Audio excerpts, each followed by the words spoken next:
Hello everyone, this is Hippy Dippy. Welcome back to another anime review. Yes, I know I look like a fucking 12-year-old fucking kid again, but whatever. Here's, this is probably gonna be like the last time I shave because I am sick and tired of looking like I'm a fucking teenager. But that's then or there.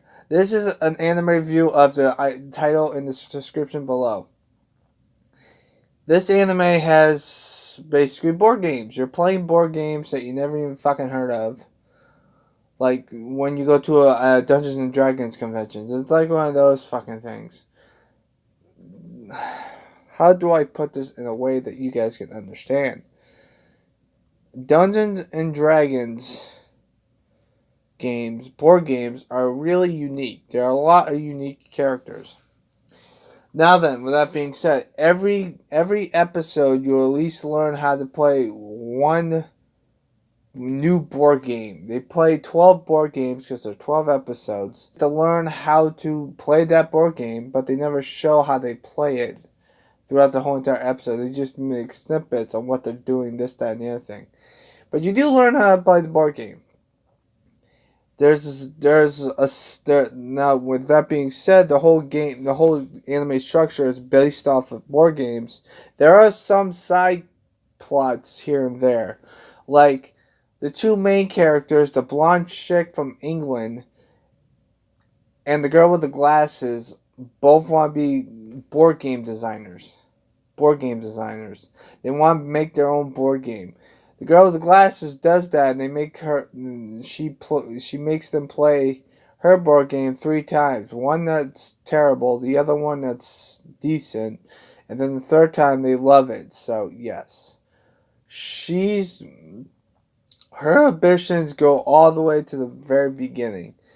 The side character that she's familiar with, that she mostly has the most conversation, is her boss at the game store, which is a guy in the bald dude. I don't even know what the fuck his name is, but whatever.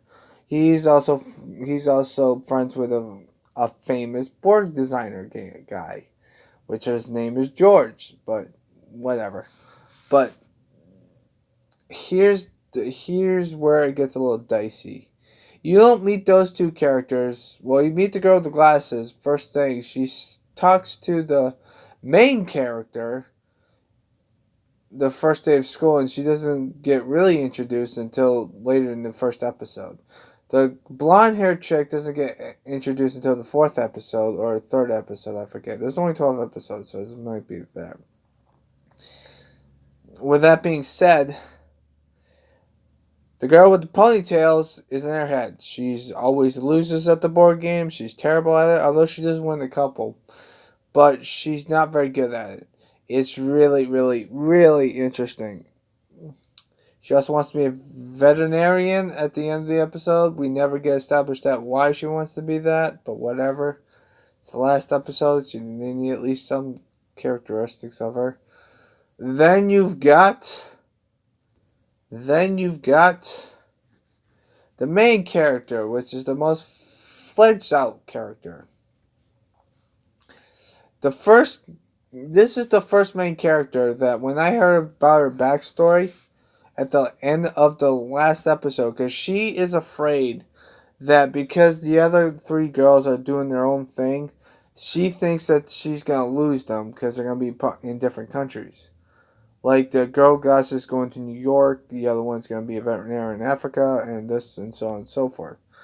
So she's afraid. It made me shed a tear, but to be honest with you, the only reason why I did is because I feel the character. That was me when I was in high school. I did not like doing stuff that was out of my boundaries and stuff. I shut myself down, and that's what got to me. She was also bullied and picked on a lot, so that's why she doesn't like to talk to people. Reminds me of me, because I don't like talking to people that much. That's why when I'm usually in chats, I don't talk as much, because I don't know, I'm too shy of a fucking person. But that's the only reason why I gotta shed a tear for the last episode. Now then, with that being said, the whole concept is playing fucking board games or card games, because there are card games. There is a side plot where they're trying to do a board game cafe, but the vice president doesn't want to do it because she wants the girl with glasses to be in the fucking committee, and she says, "Fuck you, no way, say motherfucker." And then the guy who is the president, who has his leg broken up, he decides to approve it. So then there's this whole maid cafe thing, and all they're doing is playing board games. Guy in the Kendall one, because they're two guys. One is really noticeable. He gets introduced in like episode 2 or 3. He is actually a childhood. He's been in the same grade with the girl with the glasses since preschool or middle school or something. I forget which. And he has a crush on the girl with the ponytails. So the girl with the blue hair, I'm calling them that because I don't know how to speak Japanese. Fucking sue me. Fuck you. I don't fucking care. Girl with the blue hair notices it because when people get bullied and picked on a lot, they notice people's personality and how they act towards people. And they are really hard to beat in fucking board games because of the fact that they're too fucking good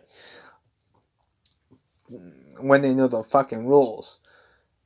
Here's where it gets really, really interesting, though. They play the board games, this, that, and the other thing, and that's pretty much the whole plot. There is one episode that kind of doesn't. There's 2 episodes that doesn't kind of like do this, that, and the other thing. First off, one of the middle of the episode, like episode 6, 7, or 8. They go to the beach. They don't go to the beach, of course, because they're a board game community. So they start playing a board game with the kid, and this, that, and the other thing. So yeah, and then there's also another episode where one of the one of the side characters meets with the main character back when she was getting picked on and bullied on and stood up for her. That was interesting. I did not know that.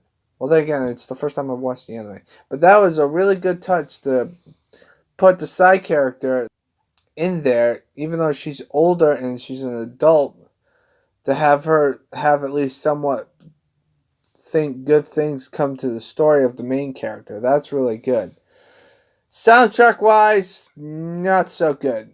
It didn't. It was music. I mean, it was just like this, that, and the other thing.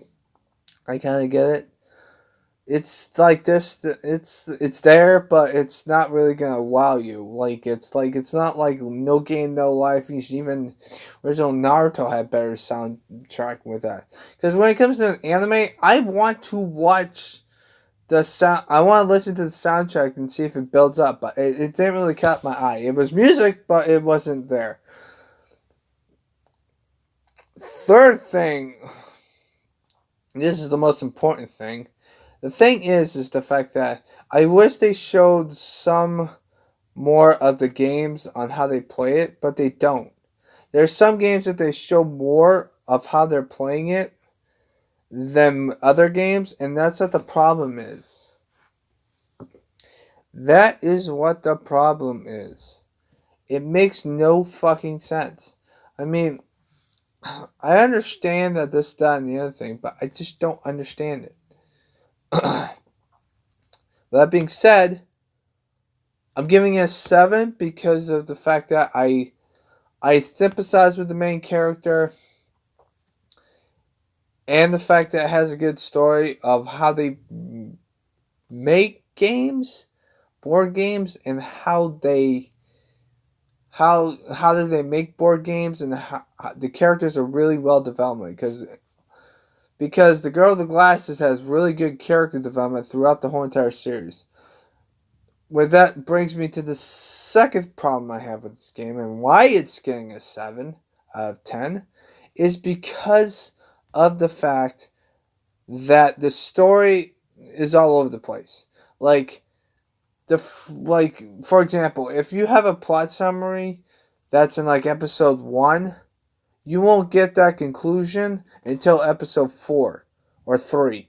Because 2 is feels like a fucking filler that makes no fucking sense to the story of itself. That's what I don't understand. It makes no goddamn sense. It's the only issue I have with the story structure of the fucking anime. It's just like, why? Why the fuck are you doing this? But I'm giving it a 7.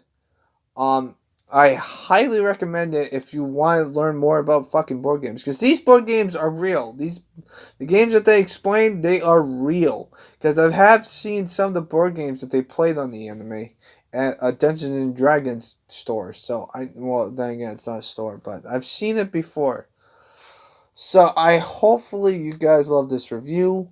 Um, usually people say like and subscribe. Fuck you. If you don't like my channel, go fuck yourself. But no, seriously though, I'm not gonna say that because that's too cliche, and I don't give a fuck. Do what you want to do. It's your life, not mine. I'm not here to tell you what the fuck to do or whatever the fuck you want to do. I do anime reviews, and that's what I'm gonna do. But this anime gets a 7 out of 10. Have a nice positive day and take care, motherfuckers. Bitches up! Even though I'm flipping off, you can't see it, but whatever.